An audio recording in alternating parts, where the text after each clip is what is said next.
akan bicarakan tentang manajemen kas dan surat berharga ya. Nah, perlu kalian ketahui kalau bicara kas dan surat berharga itu ada di sebelah kiri ya. Kalau kita lihat di neraca, ya dari sebelah kiri di posisi aktiva. Nah, kas dan surat berharga ini merupakan aktiva yang dianggap paling liquid, yang paling mudah untuk dicairkan. Makanya dia di sebelah kiri dan paling atas. Nah, kalau di neraca, kalau kalian sudah belajar di pengantar akuntansi, kan di situ diurutkan mulai dari jadi mulai yang paling mudah untuk diuangkan atau likuiditasnya paling tinggi sampai ke likuiditasnya paling rendah ya. Jadi ada kas, ada surat berharga, kemudian ada piutang, ada apa lagi? Ada persediaan ya. Kemudian ada aktiva tetap. Ya, di situ ada mesin, ada apalagi ada rumah, gedung, ada tanah ya. Nah, yang kita akan bicarakan hari ini, kita bicara tentang kas dan surat berharga ya. Bagaimana sih kita memanage-nya ya? Tentunya untuk apa? Untuk mencapai tujuan perusahaan ya. Tujuan perusahaan di sini kan untuk pertama untuk mendapatkan keuntungan atau profit ya. Baru tujuan yang lain adalah untuk meningkatkan kesejahteraan bagi pemegang sahamnya ya. Oke, jadi ini tentang manajemen kas dan surat berharga ya. Nah, sebelum kita masuk ke situ, kita juga perlu pahami dulu kenapa sih kita memerlukan kas ya. Nah, sebelum itu pengertian tentang kas harus kita pahami. Jadi kas ini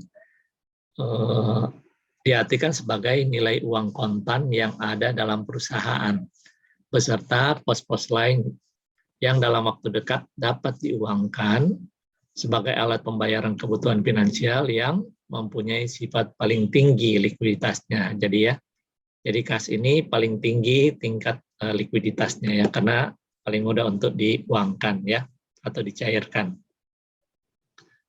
Nah, kas ini dia meliputi uang tunai ya, uang tunai baik itu uang kertas atau uang logam, baik yang ada di perusahaan atau ada di dalam perusahaan itu atau di peti cashnya perusahaan yang sudah disebut juga cash in hand atau uang yang ada di bank ya. Uang yang ada di bank kan itu sudah dianggap bisa dicairkan kan, karena sekarang kan sudah mudah sekali kita untuk mencairkan dana ya. Misalnya dana tabungan kita cairkan lewat ATM ya, atau kita transfer, karena itu bisa diuangkan. Kalau dulu mungkin belum seperti sekarang ya, harus menunggu jam kerja atau jam buka bank. Tapi sekarang hari Minggu pun kita bisa tarik uang, kita bisa transfer uang, kita bisa menerima uang ya dari rekan-rekan bisnis kita tentunya ya. Nah, di samping itu kas juga meliputi cek ya. Cek itu adalah surat perintah untuk membayarkan sejumlah uang tertentu pada orang lain pemegang cek tersebut ya. Kemudian ada juga demand deposit ya. Ada money order atau kasbon dan lain-lain ya. Nah, ini kalau kita bicara tentang kas ya. Nah, selanjutnya kenapa sih kita harus menahan atau memegang uang cash ya? Nah, ini menurut John Maynard Keynes dikatakan ada 3 alasan atau ada 3 motif kenapa kita harus menahan uang cash ya. Pertama itu adalah motif transaksi. Jadi kas itu diperlukan untuk memenuhi kebutuhan transaksi seperti membayar upah tenaga kerja, membeli bahan baku, membayar biaya listrik, dan lain sebagainya. Motif yang kedua adalah motif berjaga-jaga. Kas diperlukan untuk berjaga-jaga menghadapi ketidakpastian di masa yang akan datang ya. Jadi di perusahaan juga perlu ada uang cash untuk ini ya, motif berjaga-jaga, misalnya ada suatu hal yang perlu untuk dibelanjakan perusahaan, ada dananya ya. Kemudian yang ketiga, motif spekulasi. Jadi kebutuhan kas untuk memperoleh keuntungan karena perubahan harga surat berharga. Jadi melalui investasi di surat berharga ya. Jadi misalnya kalau kita punya uang cash model mirip keadaan sekarang, keadaan pandemi, industri lagi lesu, jadi itu orang yang memegang uang cash itu yang biasanya dia bisa mendapatkan barang yang tentunya bisa aja yang kalau dalam keadaan kondisi ekonomi lesu, dia bisa mendapatkan barang yang bernilai, ya. Jadi misalnya ada orang mau jual murah motor, ya. Nah kebetulan dia punya uang cash, dia bisa membelikan. Tapi kalau dia tidak punya uang cash, tentunya dia tidak bisa memberikan, membeli barang tersebut, ya. Jadi cash juga digunakan sebagai motif spekulasi, ya. Nah, ini manajemen cash ya. Kalau kita bicara manajemen cash, itu didefinisikan sebagai pengoptimasian ya. Jadi mengoptimalkan penggunaan kas sebagai aktiva ya. Nah, hal ini berarti tidak boleh terjadi kegagalan dalam pemakaian kas dan pengawasan terhadap posisi kas ya. Nah, tujuan dari manajemen kas ada dua hal ya. Pertama, likuiditas, dan kedua adalah earning. Jadi kalau likuiditas itu berbicara tentang manajemen harus secara sadar menjaga likuiditas dan jumlah kas yang harus ada dalam perusahaan. Sedang kalau earning jadi tiap pengeluaran perusahaan itu harus diarahkan ya untuk mendapatkan kemungkinan hasil yang lebih besar tentunya ya. Nah, ini ada pilihan, di gambar di sini ada pilihan ya. Apakah kita harus memegang uang cash atau uang itu kita investasikan ya. Jadi ada pilihan ya. Nah, ini berikutnya tentang perencanaan kas ya. Aspek utama perencanaan kas itu adalah penyusunan anggaran kas. Manajer harus menyiapkan daftar kegiatan untuk menimbulkan kas atau pembelanjaan dan kegiatan menggunakan kas. Dalam hal ini pengoperasian dan penginvestasian. Atau membuat proyeksi cash inflow, cash outflow, dan balance atau saldo ya. Jadi harus dibuat proyeksinya ya. Jadi proyeksi cash inflow berarti uang yang masuk, uang yang keluar, dan dalam keadaan balance ya. Nah, agar tujuan tercapai ada dua hal yang harus dilakukan ya. Pertama, menentukan sumber penerimaan kas. Jadi misalnya kas dari operasi rutin, kas dari pelunasan utang jangka panjang, investasi dari pemilik, penjualan aktiva tetap, dan mengeluarkan obligasi. Dan yang berikutnya, yang kedua adalah menentukan rencana penggunaan kas. Misalnya pembayaran dividen, pembayar utang jangka panjang, pembelian aktiva tetap, membayar gaji karyawan, dan lain-lain. Nah, berdasarkan dua hal ini, maka manajemen dapat mengetahui seberapa besar kas yang dibutuhkan atau seberapa besar kas yang menganggur ya. Kas yang menganggur di sini maksudnya uang kas yang tidak digunakan.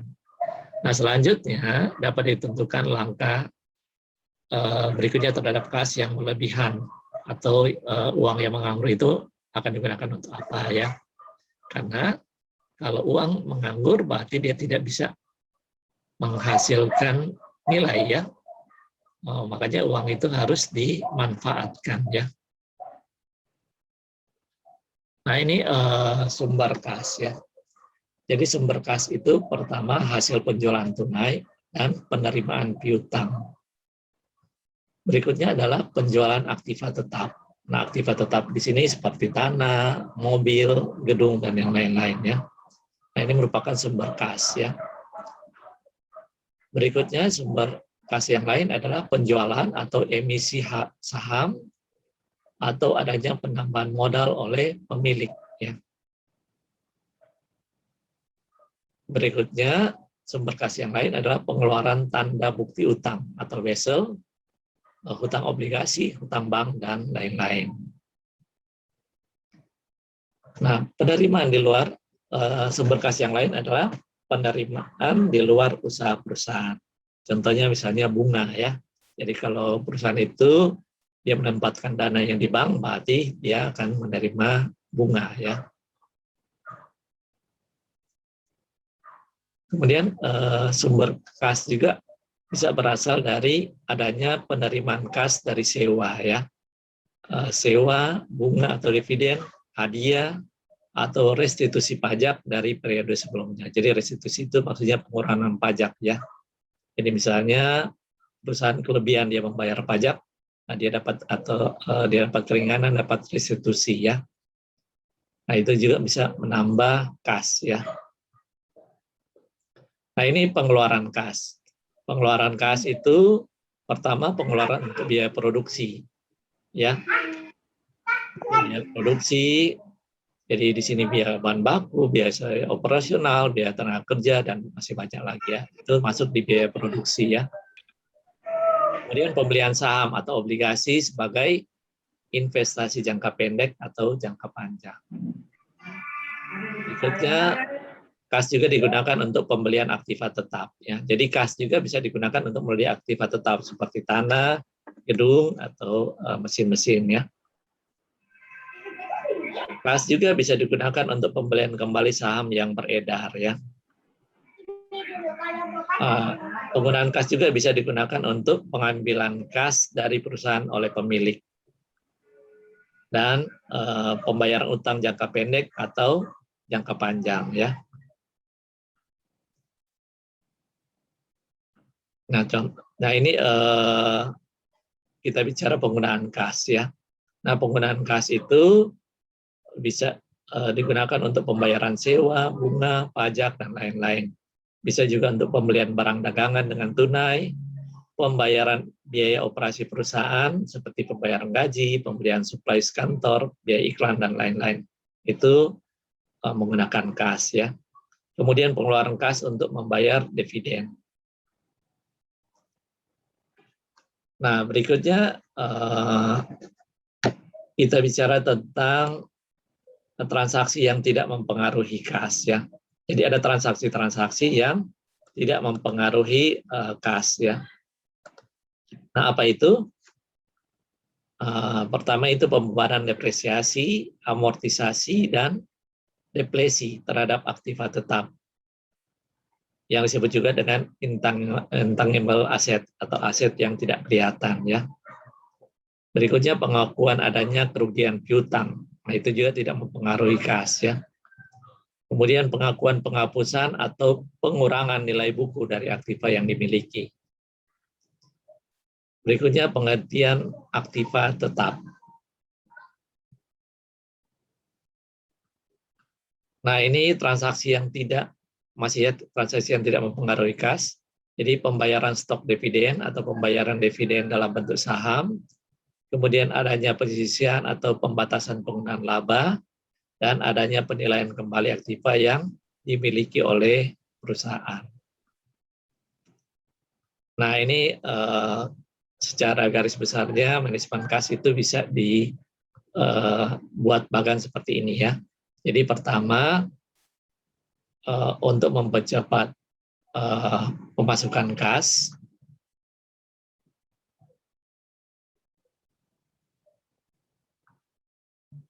Nah, ini berarti bisa dilakukan dengan cara meningkatkan cash availability ya. Cash availability maksudnya ketersediaan uang kas ya.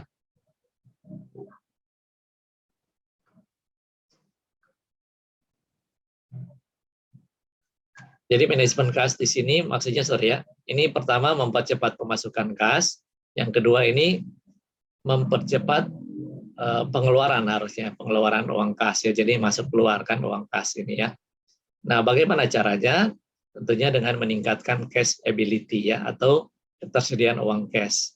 Dan yang ketiga mengoptimalkan cash availability atau ketersediaan uang cash ini ya.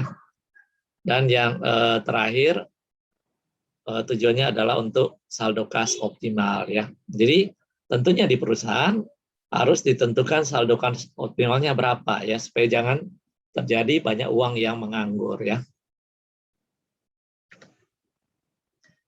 Nah ini bagaimana sih untuk mempercepat pemasukan uang kas ya. Nah dalam mempercepat pemasukan uang kas ada beberapa hal yang bisa dilakukan ya.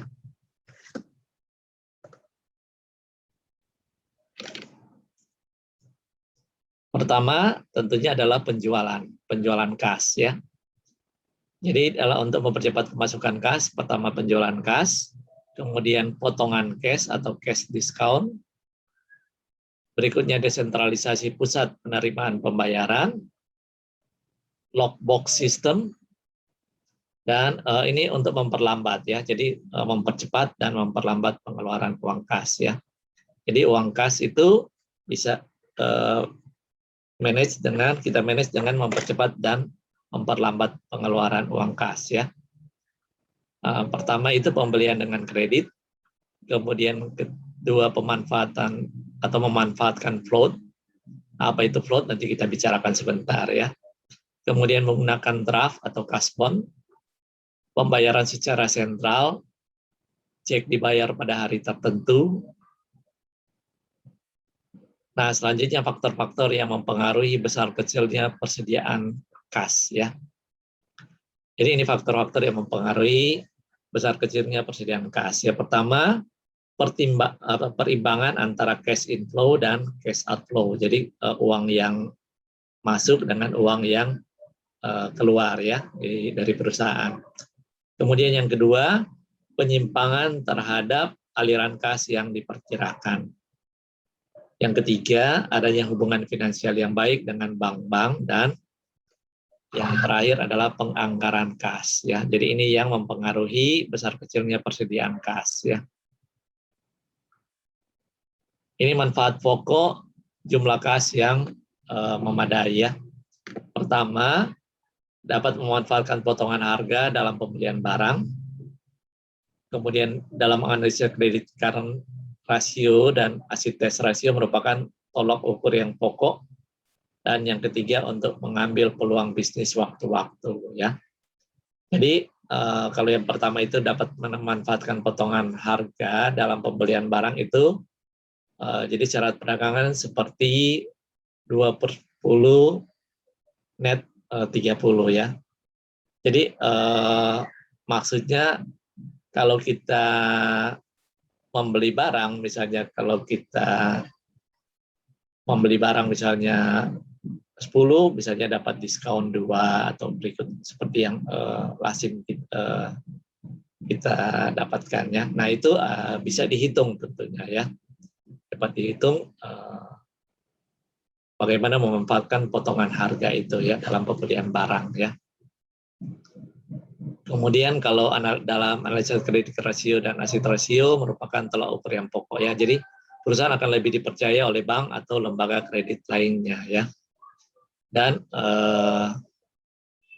yang ketiga untuk menanggulangi keadaan darurat ya, seperti pemogokan, kebakaran, kekeringan atau serangan dari pesaing melalui program kampanye bermasalah ya. Jadi untuk mengambil peluang bisnis waktu-waktu ya. Jadi ini manfaat pokok jumlah kas yang memadai ya.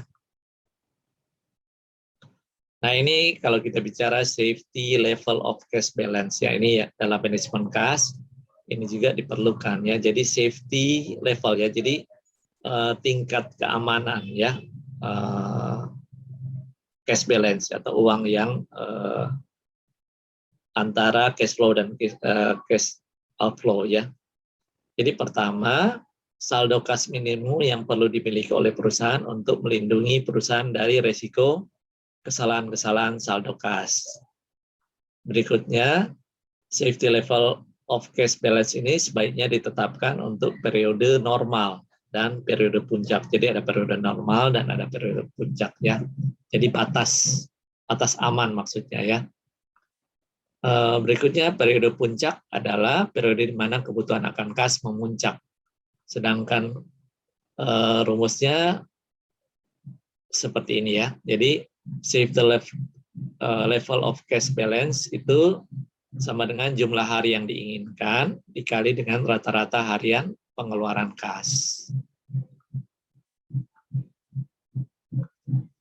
Nah ini contoh bagaimana sih kalau kas minimum ya. Pertama, jadi perusahaan Gatot Kaca menetapkan bahwa safety level of cash harus cukup untuk menutup pengeluaran selama 7 hari. Nah, pengeluaran kas itu rata-rata sehari berjumlah Rp600.000. Jadi, safety level cash balance itu seperti dalam rumus tadi adalah 7 hari ini dikali dengan 600.000 per hari ya. Jadi, dalam seminggu itu harus disiapkan minimal 4.200.000 ya.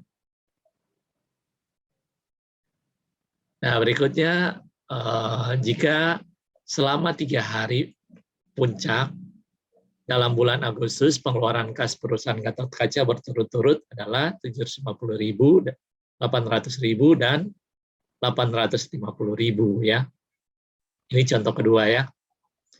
Jadi rata-rata pengeluaran kas itu adalah kita jumlahkan ini 750 tambah 800.000 tambah 850.000, kemudian kita bagi 3. Jadi rata-rata pengeluaran kas itu adalah 800.000 ya. Nah, bila mana jumlah hari yang diinginkan pada periode puncak adalah 5 hari, maka safety level of cash balance pada periode puncak perusahaan Gatot Kaca itu adalah 5 dikali dengan 800.000 ini ya. Jadi safety level of balance of cash balance ini adalah 4 juta ya.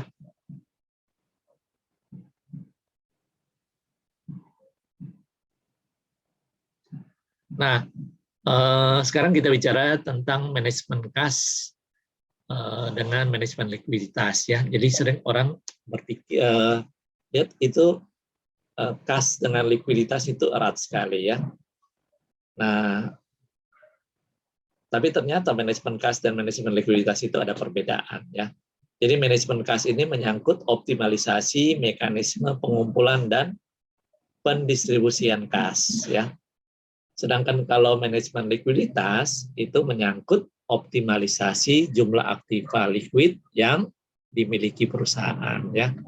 Jadi sekali lagi manajemen likuiditas itu adalah menyangkut optimalisasi. Jadi bagaimana mengoptimalkan jumlah aktiva likuid yang dimiliki perusahaan. Nah, jumlah aktiva likuid ini kita bisa lihat di neraca perusahaan ya. Nah, dalam kas perlu dibedakan antara manajemen kas yang sesungguhnya dan manajemen likuiditas. Nah, perbedaan ini sering merupakan sumber ketidakjelasan ya. Jadi banyak orang yang tidak bisa membedakan ya, karena istilah kas dalam praktek sering dipergunakan untuk dua pengertian yang berbeda ya. Jadi pertama, kas sesungguhnya yang ada di perusahaan ya. Jadi istilah kas itu harusnya adalah kas sesungguhnya yang ada di perusahaan. Yang kedua, manajer keuangan sering menggunakan istilah yang sama, tetapi termasuk surat-surat berharga, ya, atau marketable securities, yang kadang-kadang disebut setara kas atau cash equivalence or near kas, ya. Jadi sering ada dua pengertian ya. Jadi pertama itu kas yang benar-benar yang ada di perusahaan, dan yang kedua ini kas sudah termasuk dengan surat-surat berharga, ya. Nah, perbedaan manajemen kas dengan manajemen likuiditas ini jelas ya. Jadi pertama, manajemen likuiditas berkaitan dengan jumlah optimal aktiva liquid yang harus dimiliki oleh perusahaan. Sedangkan kalau manajemen kas lebih erat kaitannya dengan optimisasi mekanisme untuk mengumpulkan dan mendistribusikan kas. Nah, ini seperti yang saya katakan tadi tentang float ya. Nah, sering terjadi perbedaan. Jadi float itu adalah sering terjadi perbedaan antara saldo kas yang ada dalam catatan buku perusahaan dengan saldo yang ada pada rekening perusahaan di bank, ya. Nah, ini sering disebut juga dengan float, ya. Jadi float itu adalah perbedaan antara saldo kas yang ada di dalam catatan buku perusahaan dengan saldo yang ada pada rekening di bank, ya. Nah, float ini mencerminkan dampak dari adanya cek perusahaan yang masih dalam proses clearing, ya. Jadi misalnya perusahaan mengeluarkan uang atau perintah membayar lewat cek. Nah, pada saat dia mengeluarkan uang itu, bisa aja uang itu belum langsung dikurangkan dari uang perusahaan yang ada di bank, ya. Jadi misalnya si penerima cek belum langsung menguangkannya, ya. Jadi perlu ada proses clearing, ya. Tapi sudah tercatat, sudah keluar dari kas perusahaan. Nah, float yang merupakan perbedaan, jadi float itu merupakan perbedaan antara saldo kas yang tercatat di buku perusahaan dan saldo kas yang tercatat di bank. Jadi di sini ada tiga, ya. Ada tiga bentuk float. Jadi pertama, disbursement float. Jadi disbursement float itu adalah float yang terjadi ketika perusahaan menulis cek, saldo kas di bank itu dikurang dengan saldo kas di buku perusahaan itu lebih besar dari 0. Nah, kalau collection float terjadi ketika perusahaan menerima cek di mana saldo kas di bank dikurang dengan saldo kas di perusahaan itu lebih kecil dari 0, ya. Collection float namanya. Dan yang terakhir yang dikatakan net float adalah disbursement float ini ditambah dengan collection float, ya. Jadi net float adalah disbursement float ditambah dengan collection float, ya. Nah, kalau disbursement float itu cek yang ditulis perusahaan akan menimbulkan disbursement float karena akan menurunkan saldo kas dalam catatan buku perusahaan, tetapi belum merubah saldo kas perusahaan di bank sampai dengan cek tersebut diuangkan di bank, ya. Jadi sering sudah dicatat di perusahaan itu dikeluarkan kas tersebut, tetapi masih di bank belum dirubah, ya, karena belum diuangkan, ya. Jadi contohnya misalnya perusahaan General mempunyai 100 juta rekening giro di bank pada tanggal 8 Oktober 2018. Perusahaan membeli bahan baku dan membayar menggunakan cek 100 juta rupiah. Saldo kas pada catatan buku perusahaan akan segera berkurang sebesar 100 juta. Atau dengan kata lain, sebelum 8 Oktober, perusahaan General mempunyai zero float. Jadi zero float ini di mana float itu sama dengan firm available balance dikurang dengan firm books balance, ya. Jadi ketersediaan dana dengan ketersediaan dana perusahaan yang tercatat, ya. Jadi float ini firm available balance dikurang dengan firm books balance. Misalnya kalau firm available balance ini 100 juta, sedangkan firm books balance itu 100 juta, jadi 100 juta kurang 100 juta itu sama dengan 0. Nah, itu dikatakan float, ya.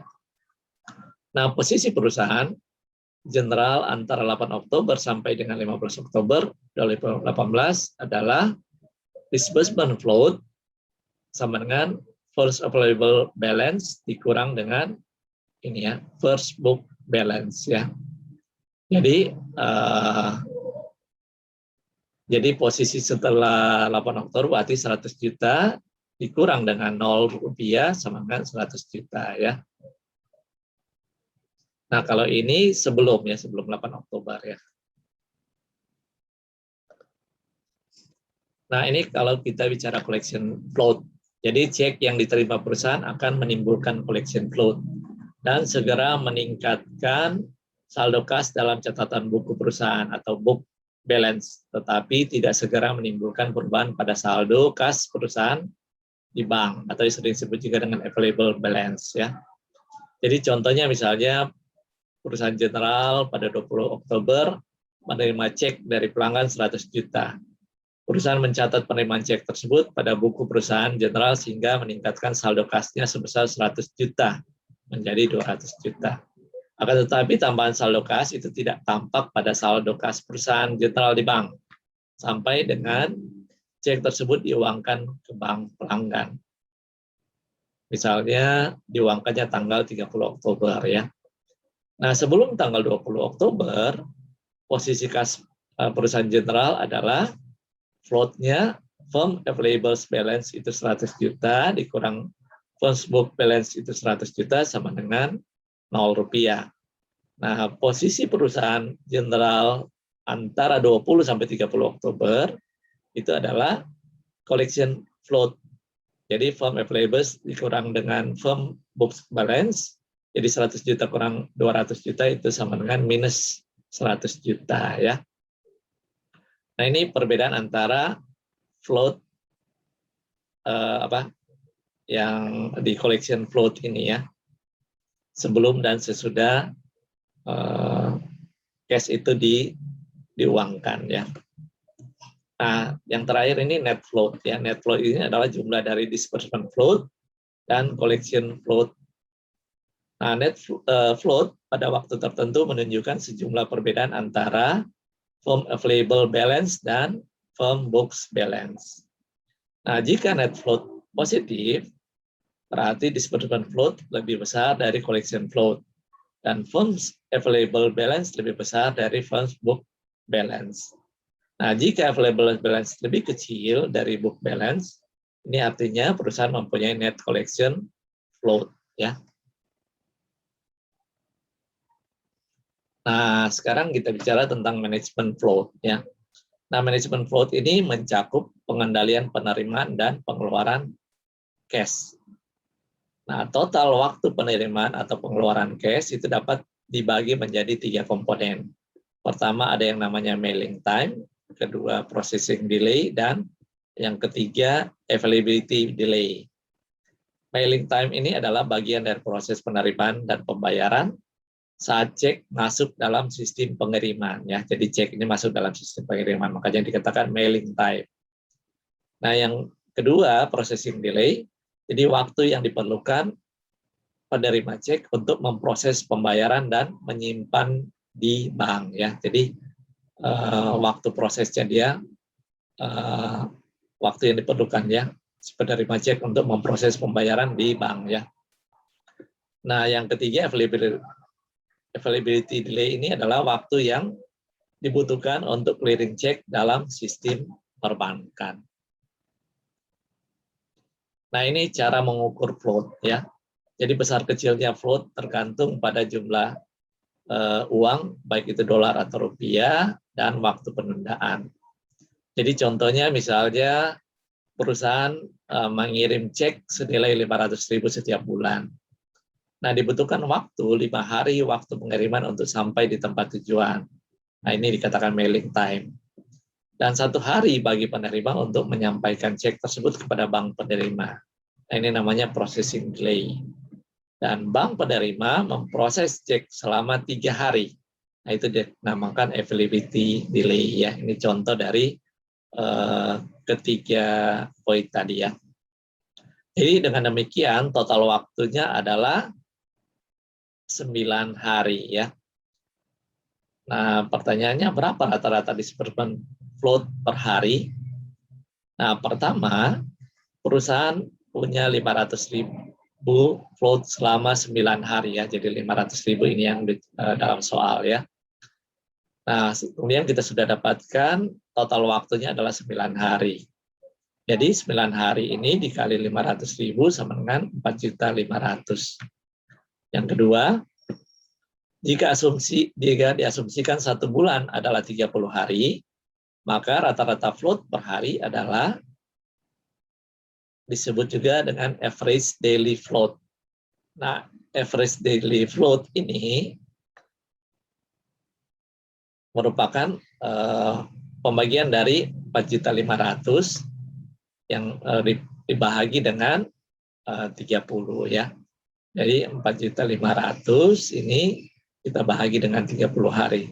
Jadi average daily float-nya adalah Rp150.000 ya. Mudah ya perhitungan seperti ini ya.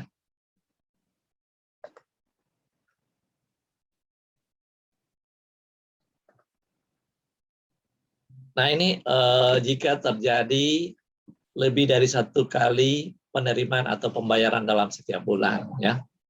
Jadi contohnya misalnya perusahaan menerima 2 macam penerimaan setiap bulan ya. Jadi ini jumlah amount atau jumlah. Jadi jumlahnya ini yang pertama itu 5 juta, yang kedua itu 3 juta. Nah, processing dan availability delay itu ini 9 hari, kemudian ini 5 hari ya. Nah, total float ini adalah 5 juta dikali 9, 45 juta, kemudian 3 juta kali 5, 15 juta. Jadi total float-nya adalah 60 juta ya. Nah, berdasarkan informasi tersebut, jadi informasi ini, jika 1 bulan sama dengan 30 hari, maka dapat dihitung average daily float-nya ya. Jadi average daily float-nya adalah total float 60 juta dibagi dengan total delay ya. Total delay itu adalah 30 hari. Jadi sama dengan 2 juta rupiah. Jadi rata-rata per hari sebanyak 2 juta rupiah kas ya. Jadi 2 juta rupiah kas yang tidak diterima dan tidak tersedia ya. Oke ya. Nah, kita lanjut ya. Jadi ini kalau kita bicara biaya float. Nah, biaya float ini adalah biaya yang timbul dengan adanya collection float bagi suatu perusahaan. Jadi berupa opportunity cost, karena perusahaan tidak dapat segera menggunakan uang cash ini ya, cash. Jadi contohnya misalnya perusahaan ABC mempunyai rata-rata penerimaan cek per hari itu 1 juta rupiah dan rata-rata tertimbang penundaan selama 3 hari.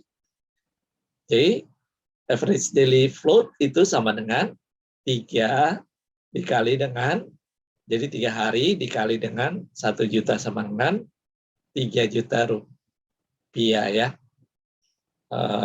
per hari ya, atau average daily float-nya ya. Jadi ini berarti ada 3 juta dana yang tidak menghasilkan bunga dalam 1 hari ya.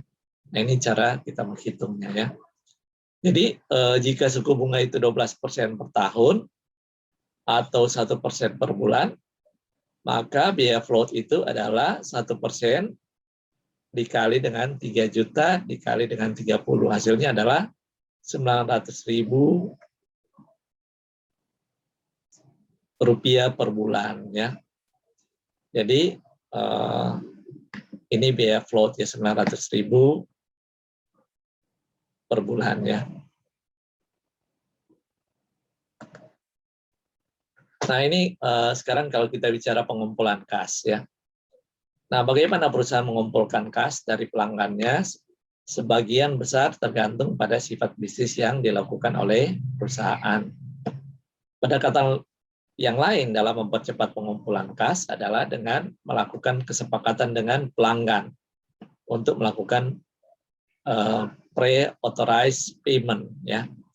Jadi banyak perusahaan itu menggunakan kantor pos yang dikenal dengan lockbox untuk menerima pembayaran dan mempercepat pengumpulan kas.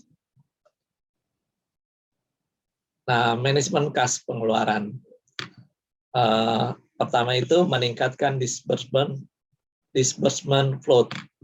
Sebagaimana telah dipahami, memperlambat pembayaran dapat mencakup waktu pengiriman cek, pemrosesan cek, dan pengumpulan dana. Pengendalian pengeluaran itu memaksimumkan waktu penundaan pembayaran mungkin merupakan praktik bisnis yang kurang baik. Namun demikian, perusahaan berusaha untuk tetap menahan kas sekecil mungkin dengan menunda waktu pembayaran. Ya. Jadi ini juga merupakan strategi perusahaan dalam menunda pengeluaran kas ya.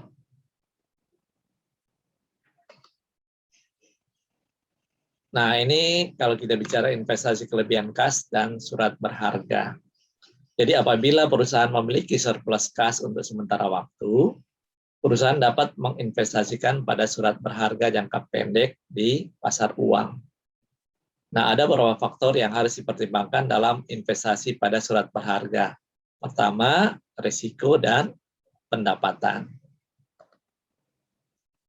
Risiko dan pendapatan yang harus dipertimbangkan itu pertama ada yang namanya default risk. Default risk itu adalah risiko kegagalan perusahaan yang menerbitkan surat berharga untuk melunasi bunga dan pokok pinjaman. Yang kedua itu event risk. Event risk itu adalah risiko suatu kejadian yang tiba-tiba dapat segera mengakibatkan perusahaan yang menerbitkan surat berharga dalam kondisi yang sulit. Yang ketiga, interest risk, price risk.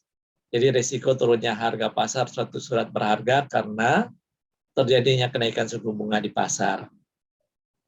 Berikutnya inflation risk. Jadi risiko inflasi yang akan menurunkan daya beli dari sejumlah uang. Kemudian marketability risk itu adalah risiko kesulitan untuk menjual surat berharga pada tingkat harga yang berlaku di pasar. Dan terakhir return on securities ya. Jadi tingkat pendapatan dari surat berharga. Hal ini biasanya berkaitan dengan tingkat risiko dari surat berharga tersebut ya. Jadi semakin besar risiko, tentunya semakin tinggi tingkat pendapatan yang disyaratkan.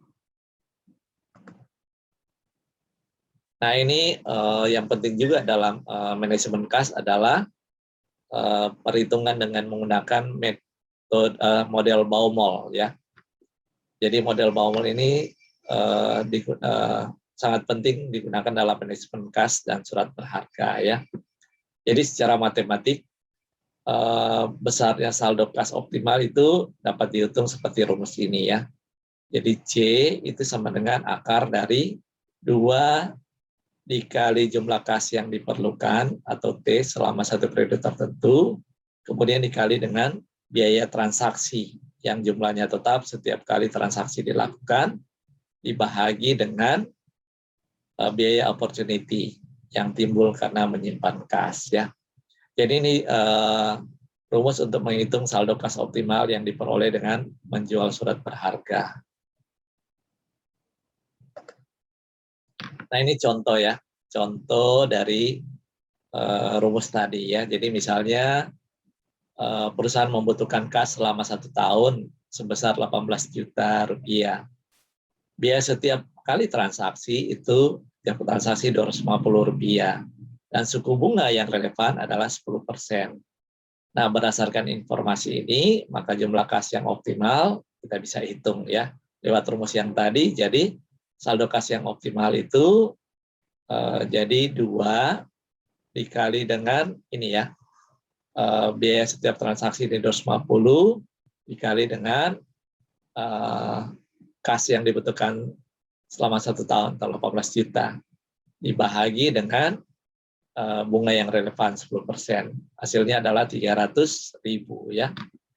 Nah, setelah kita dapatkan saldo kas yang optimal sebagai jadi besarnya kas rata-rata selama periode 1 tahun itu, maka kita bisa mencari saldo kas rata-rata ya. Nah, saldo kas rata-rata ini adalah 300.000, yang ini 300.000 dibagi 2 sama dengan 150.000 ya. Nah, berikutnya frekuensi transaksi atau transfer yang harus dilakukan dalam 1 tahun adalah, jadi frekuensi transaksi ini T per saldo kas yang optimal ya. Jadi T ini 18 juta dibagi dengan 300.000 ini. Jadi hasilnya adalah 60 kali. Nah, berikutnya total biaya untuk mempertahankan saldo kas dalam 1 tahun. Nah, ini kita bisa gunakan rumus yang ini. Jadi F ini dikali dengan T per saldo kas ini ditambah K dikali dengan C pangkat 2 yang ini ya, per 2. Jadi kita bisa dapatkan hasilnya adalah 250 dikali dengan T per C ini kan kita sudah dapat ya, 60 kali ditambah dengan K ini kan 10% dikali dengan ini ya, saldo kas rata-rata 150.000. Jadi hasilnya adalah Rp30.000 ya. Nah, ini kalau kita bicara model Miller-Orr dalam manajemen kas ya. Jadi kalau kita bisa gambarkan dalam grafik, ini cash uang dalam rupiah, kemudian ini bicara waktu ya. Ini T1, T2, T3, seterusnya ya. Jadi ini kita harus ada maksimal ya, maksimal uang cash-nya berapa dan minimal uang cash-nya berapa ya. Jadi ini uang cash ini berarti ini misalnya ada penambahan pemasukan ya, pemasukan.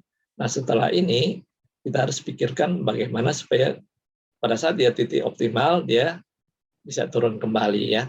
Nah, sebelum dia menyentuh titik minimal, kita harus tambahkan lagi uang cash tersebut ya.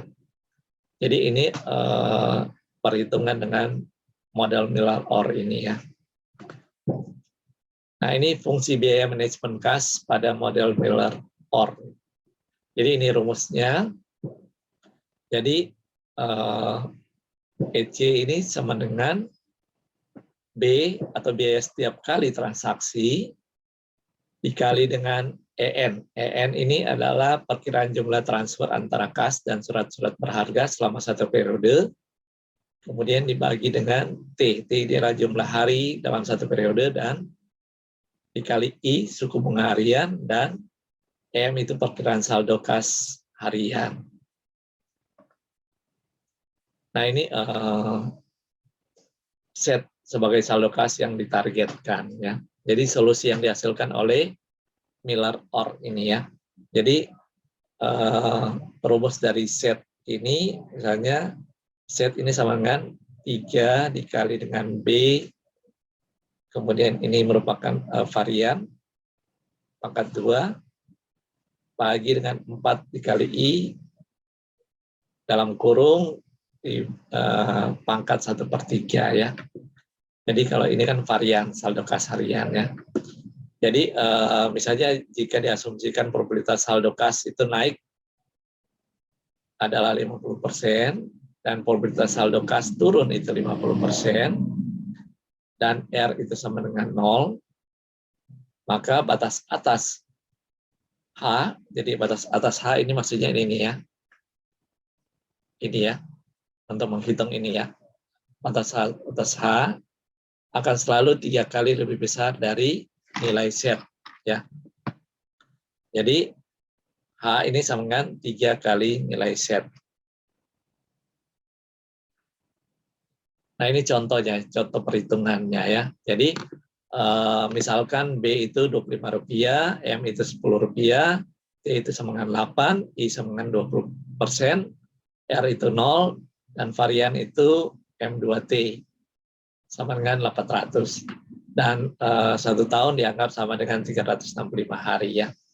Maka sesuai rumus kita bisa cari nilai setnya ya. Set itu sama dengan 3 dikali 25 dikali 800 dibagi dengan 4 kali 0,20 bahagi 365 ya.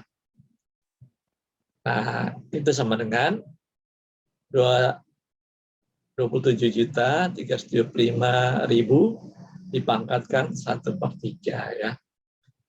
Nah, sama dengan Rp301,38 atau dibulatkan Rp300. Dan nilai H-nya, H ini adalah 3 kali Rp300 atau H itu sama dengan Rp900. Jadi jika R-nya itu sama dengan 100, maka H itu sama dengan R ditambah 3 set. Jadi 100 ditambah 900 sama dengan 1000. Dan set itu sama dengan 100 ditambah 300 sama dengan Rp400 ya. Nah, ini cuma contoh perhitungan ya, supaya kita bisa memahami lebih jelas tentang rumus-rumus yang tadi ya. Nah, sampai sini materi kita pada hari ini.